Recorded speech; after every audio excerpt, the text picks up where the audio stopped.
Hello welcome to Sandhya Santosh fans. ఈరోజు మన వీడియోలో మసాలా ఎలా తయారు చేసుకోవాలో చెప్దామండి. ఏం మసాలా అనుకుంటున్నారా? బిర్యానీ మసాలా. మీరు ఎలాంటి బిర్యానీ చేయండి దానికి మసాలా వాడుకోవచ్చు, అంత పర్ఫెక్ట్గా ఉంటుంది.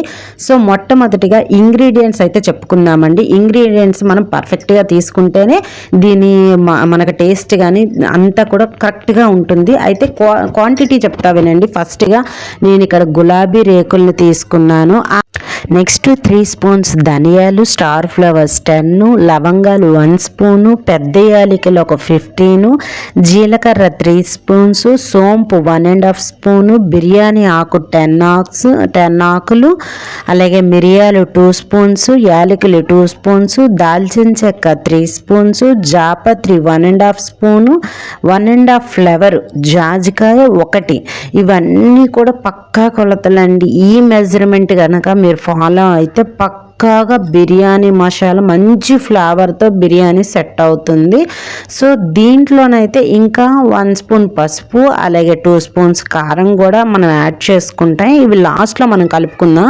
సో దీనికోసం అయితే ఫస్ట్ నేను ఇందులో యాలకులు ఉన్నాయి కదా, ఆ యాలకులను అయితే నేను సపరేట్ చేసుకుంటున్నానండి. ఈ యాలకులు అన్నిటిని కూడా షీడ్స్ ఉంటాయి కదా, ఈ షీడ్స్ అన్ని సపరేట్ చేసుకోవాలి.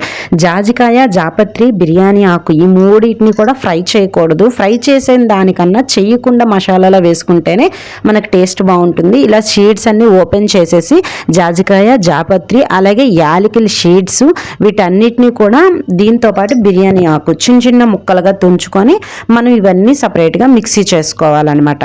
అయితే ఇందాక యాలకుల తొక్కలు అయితే ఉన్నాయి కదా, అవి కూడా మనం డ్రై రోస్ట్ చేసుకొని మిక్సీ చేసుకోవాలి. ఇప్పుడు ఫస్ట్గా ఒక పనం పెట్టుకొని అది బాగా వేడెక్కిన తర్వాత దాంట్లో ఇప్పటి వరకు మనం చూపించిన ఇంగ్రీడియంట్స్ అన్నీ కూడా 1 by 1 వేసేసుకోవాలి. ఇక్కడ నేను చూపిస్తున్నాను కదా, యాలకుల తొక్కలు కూడా వేసానండి. అవి కూడా ఇందులో వేసుకొని బాగా కూడా ఫ్రై చేసుకోవాలి. అంతా కూడా లో ఫ్లేమ్లోనే పెట్టాలి. ఎట్టి పరిస్థితిలో కూడా హై ఫ్లేమ్ అనేది పెట్టద్దు. ఈ మసాలాలు అస్సలు మాడకూడదు. మాడిందంటే స్మెల్ అనేది డిఫరెంట్గా ఉంటుంది. కాబట్టి మంచిగా రోస్ట్ అవ్వాలి. ఇదంతా కూడా లో ఫ్లేమ్లో పెడుతూనే ఈ ప్రాసెస్ అంతా జరగాలి. ఇవన్నీ 7 to 8 మినిట్స్ వరకు ఫ్రై అవ్వాలి. అప్పుడే మంచి స్మెల్ వస్తుంది. గులాబీ రేకుల్ని నేను ఇక్కడ 2 days నీడలోనే ఆరబెట్టుకున్నానండి. ఆ రేకులను కూడా కొంచెం వేసుకున్నాను. ఇవి వేయడం వల్ల ఫ్లేవర్ అనేది చాలా బాగుంటుంది. అయితే ఇవన్నీ వేడెక్కిన తర్వాత మనం స్టవ్ ఆఫ్ చేసేసుకొని ఇందాక మనకు చూపించాను కదా ఈ యొక్క ఇలాచీ గింజలు, బిర్యానీ ఆకు వీటన్నిటిని కూడా మెత్తటి పౌడర్ చేసి పక్కన పెట్టుకున్న తర్వాత ఇప్పుడు వరకు మనం వేపుకున్న మసాలా చల్లారిన తర్వాత వాటిని కూడా మిక్సీ పెట్టుకోవాలి. ఇలాచీ అనేది మీ ఇష్టం అండి. అది షీడ్స్ సపరేట్ చేసి మిక్సీ చేస్తారో అందులో వేస్తారో, కానీ ఇలా చేసుకుంటే మాత్రం టేస్ట్ చాలా బాగుంటుంది. పర్ఫెక్ట్గా మన యొక్క మసాలా పౌడర్ అయితే ఇక్కడ రెడీ అయిపోయింది. చూసారు కదా, స్మెల్ అయితే సూపర్గా ఉందండి. ఇలాగ మనకు మంచి స్మెల్ వచ్చింది అంటే అదే మన ఇండికేషన్ అండి, బిర్యానీ మసాలా పర్ఫెక్ట్గా తయారయ్యింది అని. కొంతమంది ఇందులో సాల్ట్ అనేది యాడ్ చేస్తారు, నేనైతే యాడ్ చేయట్లేదండి.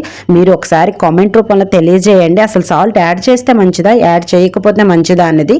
ఇందులో నేను పసుపు 1 స్పూను, అలాగే కారం అక్కడ 1.5 స్పూన్ వరకు కలిపి బాగా మిక్స్ చేసుకుంటున్నాను. ముందు మనం పౌడర్ చేసిన జాజికాయ, జాపత్రి, ఇలాచీ, బిర్యానీ ఆకు ఆ పౌడర్ను కూడా ఇందులో యాడ్ చేసి మంచిగా మనం మిక్స్ చేసుకుంటే ఇదంతా ఒక గాజు కంటైనర్లో మనం స్టోర్ చేసుకోవాలి. ఇలా గనక ఇదే పౌడర్తో మీరు ఏ బిర్యానీ చేసినా సరే ఆ బిర్యానీ నిజంగా అదుర్సండి, అంత పర్ఫెక్ట్గా వస్తుంది. తిన్న వాళ్ళంతా ఫిదా అవ్వాల్సిందే. ఒక్కసారి ఇలా ట్రై చేయండి. ట్రై చేసిన తర్వాత మీ ఫీడ్బ్యాక్ అనేది పక్కాగా కామెంట్ రూపంలో తెలియజేయండి. ఎందుకంటే చూసే వాళ్ళకి ఇది మోటివేషన్గా ఉంటుంది కాబట్టి. సో ఈ వీడియో కనుక మీకు లైక్ అయితే కామెంట్ చేస్తూ, లైక్ చేస్తూ, సబ్స్క్రైబ్ చేసుకోవడం మాత్రం మర్చిపోకండి. Thank you for watching. Bye bye.